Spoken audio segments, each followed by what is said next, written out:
Oke. Assalamualaikum warahmatullahi wabarakatuh. Selamat pagi, siang, sore, atau malam mas mbak semua, terutama kelas PPP, PTA, dan PTB. Mohon maaf untuk pertemuan minggu kedua karena kita ada hari libur, jadi saya buatkan video untuk nanti bisa jadi pengantar materi. Nanti di pertemuan ketiga nanti akan saya recall sedikit, jadi ini sebagai tambahan materi supaya kalian nanti nggak terlalu ketinggalan banget gitu. Oke, mohon izin share screen untuk materi kali ini. Itu kita akan em, membahas tentang komunikasi verbal dan nonverbal gitu. Nah, jadi di bagian ini harapannya mahasiswa itu mampu membedakan perbedaan antara komunikasi verbal dan nonverbal. Setelah kemarin kita bahas bahwa komunikasi itu basisnya ada sumber, ada pesan, ada saluran, ada penerima. Nah, ketika nanti si sumber ini membuat pesan, itu nanti sumber akan memilih pesan nonverbal ataupun nonverbalnya gitu.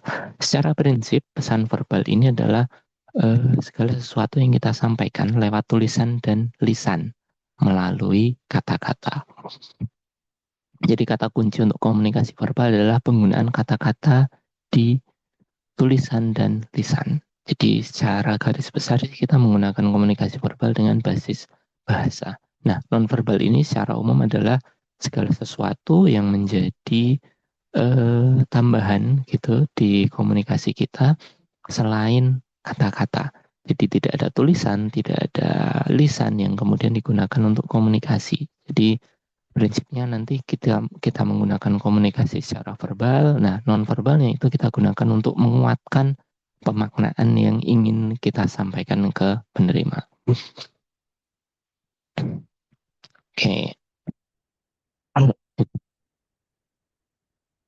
oke ini. Secara definisi, komunikasi verbal adalah bentuk komunikasi untuk menyampaikan pesan kepada pihak lain lewat tulisan maupun lisan. Oh. Nah, secara umum untuk menyampaikan pesan itu seseorang menggunakan tulisan dan lisan. Nah, untuk menerimanya orang itu kemudian menggunakan pendengaran dan indera penglihatan untuk membaca tulisan di situ. Nah, kemudian komunikasi verbal ini si pengirim pesan itu melakukan apa ya?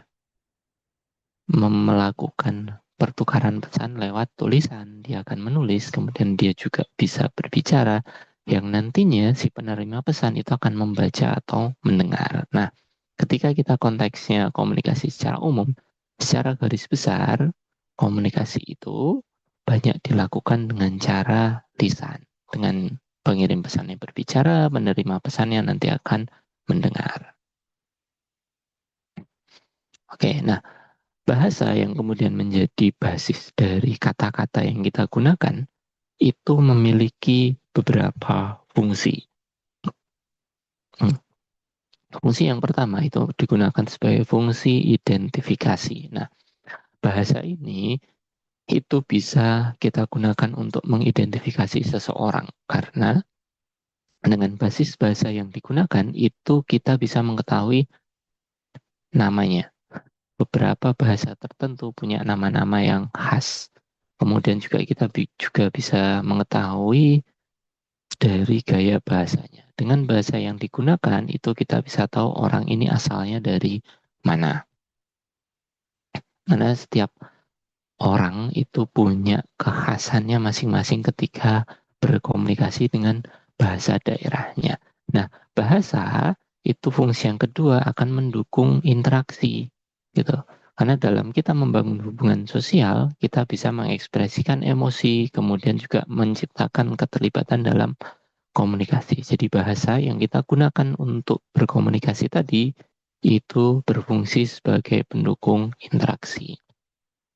Nah, kemudian Ini fungsi utamanya, bahasa itu berfungsi untuk menyampaikan informasi, berperan dalam menyampaikan pesan, gagasan secara jelas, sehingga dapat dipahami dan diterapkan oleh si penerima. Nah, ini fungsi dari bahasa. Jadi komunikasi verbal tadi yang menggunakan basis bahasa untuk eh, menyampaikan informasi, ada tiga fungsi ini. Jadi ketika kita menggunakan komunikasi verbal, artinya kita menggunakan kata-kata ataupun dalam bentuk tulisan maupun lisan, sehingga si penerima itu bisa mengetahui maksud dan tujuan kita ketika kita berkomunikasi. Nah, selanjutnya, ketika kita kemudian menggunakan bahasa, sebenarnya ada beberapa keterbatasan yang muncul, yaitu karena yang pertama, jumlah kata dalam bahasa itu terbatas. Jadi kita tidak bisa menggambarkan semua objek dengan kata-kata yang kita miliki, gitu. Contohnya di dalam bahasa Inggris, ketika kita membicarakan nasi di konteksnya bahasa Indonesia misalnya, kita punya banyak terminologi, kita punya banyak kata untuk beberapa terminologi khusus gitu. Eh, beras gitu ya, beras itu untuk yang belum kita masak dalam jumlah yang besar. Kalau jumlahnya cuma satu, itu maaf, beras itu dalam jumlah yang banyak dan belum dimasak. Kalau berasnya pecah, namanya menir. Gitu. Ini dalam bahasa Jawa. Tapi kemudian kalau berasnya sudah dimasak, namanya jadi sego. Kalau bahasa Indonesia nasi. Gitu. Nah, nasi yang cuma satu butir di Jawa namanya upo. Gitu.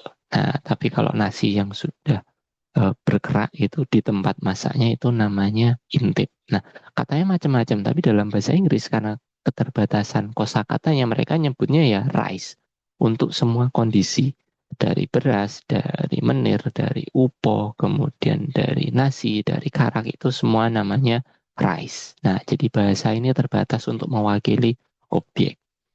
Di saat yang bersamaan, kata-kata ini kadang terlalu luas gitu, kosakatanya terlalu banyak. Bahkan untuk membedakan jatuh gitu di bahasa Jawa, istilahnya macam-macam. Kita jatuh ke depan, jatuh ke samping, jatuh ke sandung kaki, jatuh ke sandung batu, jatuh karena kemudian karena kena dahan, itu macam-macam istilahnya. Nah, kemudian keterbatasan kata-kata ini juga bisa bersifat ambigu dan kontekstual karena kemudian kata-kata itu mempresentasikan persepsi dan interpretasi orang yang berbeda-beda. Jadi makna yang digunakan dalam bahasa itu bisa beragam tergantung dari siapa yang menggunakan. Kemudian kata-kata mengandung bias budaya karena kemudian bahasa itu sangat terikat dengan konteks budaya. Juga mencampur adukkan fakta, penafsiran, dan penilaian dalam menggunakan kata-kata. Nah, kemudian keterbatasan berikutnya adalah makna yang muncul itu dari hubungan khusus antara kata sebagai simbol verbal dengan manusia. Jadi kata-kata adalah kategori untuk merujuk pada pada objek tertentu. Gitu. Misal nih, ada kita menggunakan istilah ini, dia sifatnya dingin gitu, bukan berarti suhunya dingin, tapi dia punya kekakuan gitu di dalam perbuatannya, dalam perilakunya gitu. Itu salah satu contoh ketika kita kemudian menghubungkan penyimbolan kepada manusia. Nah, kemudian keterbatasan berikutnya adalah tidak ada hubungan langsung atau alamiah antara objek dengan simbol kata yang digunakan untuk mempresentasikan objek tersebut. Contohnya mirip yang tadi, dingin, panas, kemudian hal-hal yang lain seperti itu. Artinya kita menggunakan kata-kata yang mempunyai majas gitu. Kita bisa metafor, kita bisa personifikasi dan lain sebagainya. Nah, kemudian pemaknaan dalam bahasa itu maknanya bisa konotatif, artinya di luar rujukan objektifnya, atau kemudian bisa menggunakan makna denotatif, makna yang sebenarnya. Gitu. Ini termasuk dalam keterbatasan bahasa, karena kemudian kata-kata yang kita gunakan kadang sifatnya ambigu tadi karena pemaknaan yang digunakan itu berbeda. Oke, selanjutnya kita dalam interaksinya dengan manusia secara luas itu bisa menciptakan kata apa saja dengan arti apa saja dan dapat mengubahnya kapan saja sejauh berdasarkan kesepakatan. Nah, kalau ada kesepakatan kita menggunakan bahasa atau kata-kata yang baru, itu bukan jadi masalah. Yang pasti kesepakatan ini kata-katanya itu digunakan di lingkup yang kita kenal saja. Gitu. Kemudian terkait dengan bahasa, kita akan sering ketemu dengan konflik ini. Bahasa daerah ketemu dengan bahasa daerah yang lain. Katanya bisa sama tapi maknanya berbeda. Contohnya cokot di Sunda artinya ambil. Di Jawa cokot itu artinya gigit gitu. Atau kalau di Jawa aja wes, Jawa Tengah dengan Jawa Timur itu. Di Jawa Tengah mari itu artinya sembuh dari sakit.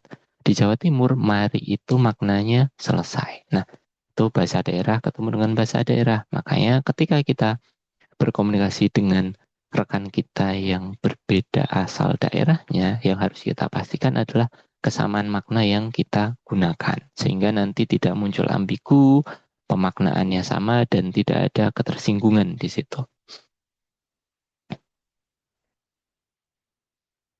Oke, ketika nanti kemudian kita bertemu bahasa daerah dengan bahasa Indonesia, ini juga sama seperti bahasa daerah ketika ketemu dengan bahasa daerah yang lain gitu. Ada beberapa kata yang kata-katanya sama tapi maknanya berbeda gitu. Misalnya sok gitu. Di bahasa Sunda artinya silahkan, sok silahkan gitu. Tapi di bahasa Indonesia sok itu artinya sombong orangnya. Nih di Batak juga tulang itu artinya saudara laki-laki dari orang tua kita. Tapi kalau di Indonesia, bahasa Indonesia, tulang itu adalah struktur badan kita, ada tulangnya gitu. Oke, kemudian di aspek komunikasi verbal itu ada beberapa hal yang harus kita perhatikan. Dalam komunikasi verbal itu kita menggunakan perbendaharaan kata-kata, ada vocabulary di situ. Kita harus bisa memilih kata-kata yang paling tepat untuk menunjukkan ekspresi pesan yang kita sampaikan.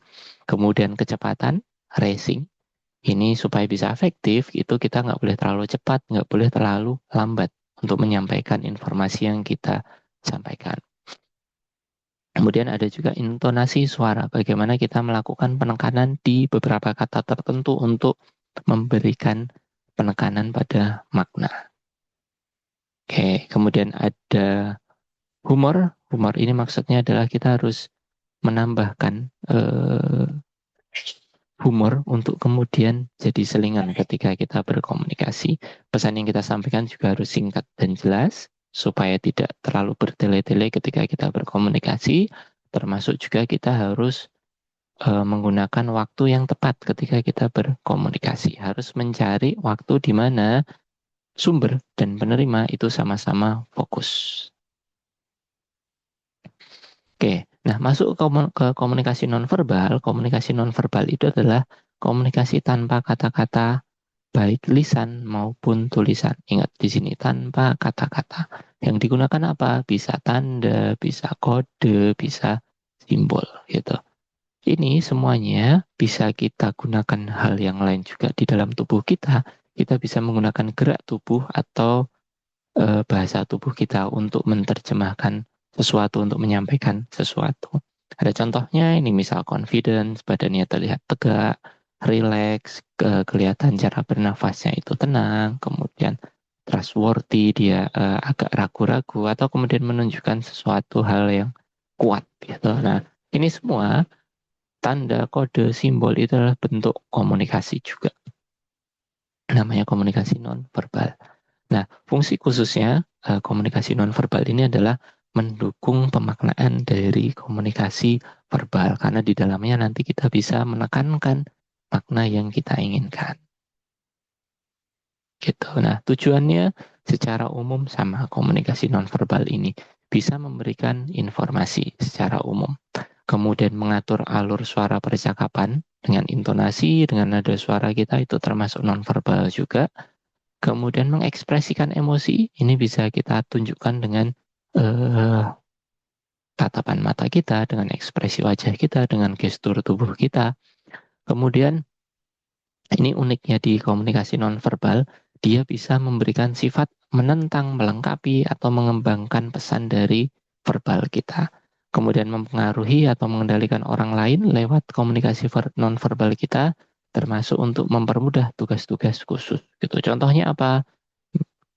Misal nih kita kemudian di dalam forum kita pengen forumnya tenang gitu, suruh diem gitu. Kita tinggal jari telunjuk kita dekatkan ke mulut kita, gitu udah menunjukkan bahwa kita pengen suasananya diam atau tenang. Oke, selanjutnya ini ada klasifikasi komunikasi nonverbal. Ini ada beberapa klasifikasi dari ahli-ahli gitu. Jürgen Rush dia menyatakan komunikasi nonverbal itu ada bahasa tangan menggunakan simbol-simbol tangan kita, ada bahasa tindakan bahwa kita kemudian ketika bertindak itu sebagai sebuah bentuk nonverbal juga, atau juga bahasa objek, kita bisa membahasakan objek kita dengan kata-kata tertentu. Nah, kalau menurut Samovar dan Porter, perilaku yang muncul di seluruh tubuh kita itu bentuk komunikasi nonverbal. Termasuk di dalamnya nanti ada ruang, ada waktu, dan diam itu termasuk komunikasi nonverbal juga.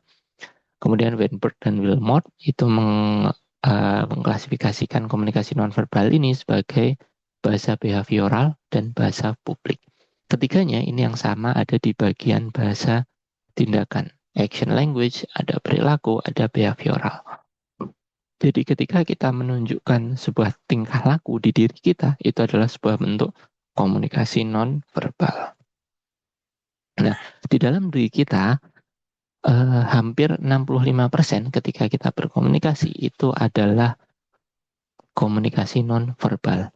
Dari ekspresi wajah, intonasi suara, gerakan tubuh kita, penampilan, jadi baju itu juga bisa menjadi bahasa non-verbal.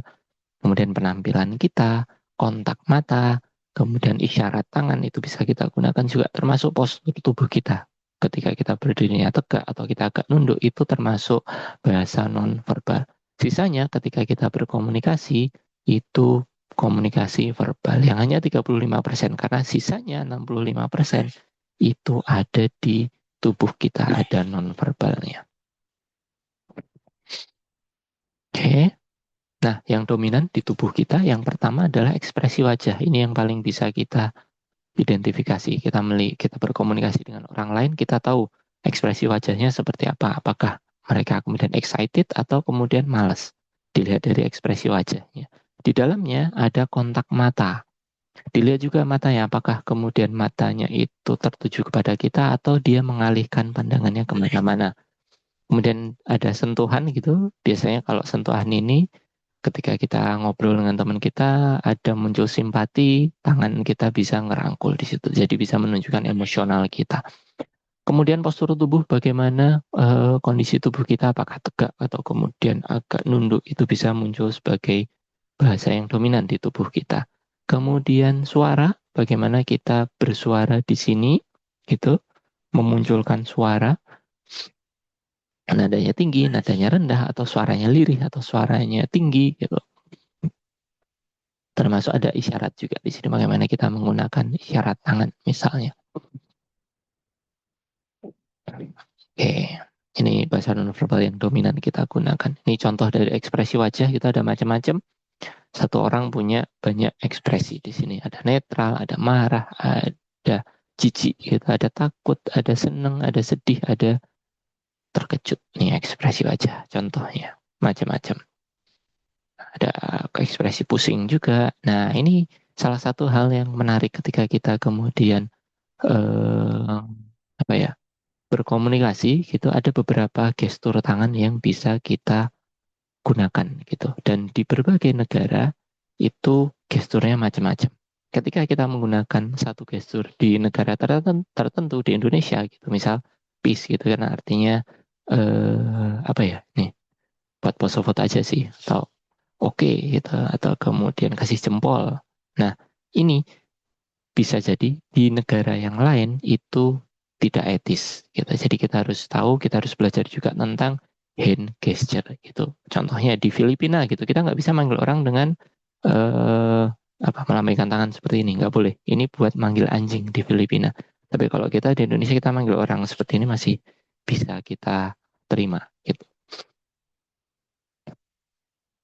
Oke, ini ekspresi-ekspresi yang lain ini banyak nonverbal semua yang muncul. Nah, fungsi komunikasi nonverbal itu bisa kita lihat di beberapa hal ini. Yang pertama bisa kita gunakan sebagai emblem untuk menyampaikan pesan. Tadi mengacungkan jari ini, jari telunjuk di depan hidung dan mulut itu untuk meminta orang lain diam. Itu. Jadi kita menggunakan gerakan tubuh untuk menyampaikan pesan. Gitu. Atau kita menolak sesuatu ya kita tinggal mengacungkan jari kita seperti ini aja, tangan kita. Itu. Kemudian kita bisa menggunakan sebagai ilustrator gitu untuk menerjemahkan pesan yang sulit disampaikan gitu atau bahasanya bahasa Tarsan gitu. Kalau kita kemudian ke luar negeri kita nggak tahu bahasanya kita bisa menggunakan bahasa tangan kita. Tempat makan kita ada di mana gitu. Contohnya gitu ya. Atau kemudian kita eh, bentuknya kecil itu bulat kecil atau bulat besar. Gitu. Jadi ini digunakan sebagai ilustrator. Kemudian sebagai regulator untuk meyakinkan komunikan untuk menginterpretasikan makna dari pesan yang kita sampaikan gitu. Contohnya mata lawan bicara kita fokus ke tempat yang lain atau kemudian mukanya memalingkan wajah itu sebagai bentuk regulator untuk menginterpretasikan makna dari dirinya mereka nggak mau berkomunikasi misalnya. Kemudian bisa berfungsi juga untuk menyela gitu. Kita dalam sebuah forum tiba-tiba kita pengen ngomong sesuatu kita tinggal angkat tangan aja gitu untuk menyela atau kemudian untuk mempertentangkan. Mempertentangkannya bagaimana? Nah, ini antara apa yang kita ucapkan dengan apa yang kita lakukan itu bertolak belakang gitu. Contoh nih, seorang ibu nyuruh anaknya untuk bersih-bersih gitu. Mas, Mbak, tolong disapu gitu. Dia sudah bilang ya, mulutnya ngomong ya, tapi gerakan nonverbalnya dia tetap stay duduk nonton Netflix misalnya gitu. Jadi dia ada bentuk pertentangan di situ. Nah, ini fungsi dari komunikasi non verbal. Oke, itu yang bisa saya sampaikan untuk pengantar materi ini. Besok di pertemuan ketiga kita bahas sedikit dan kita masuk ke komunikasi antar budaya. Gitu. Oke, terima kasih. Kurang lebihnya mohon maaf. Assalamualaikum warahmatullahi wabarakatuh.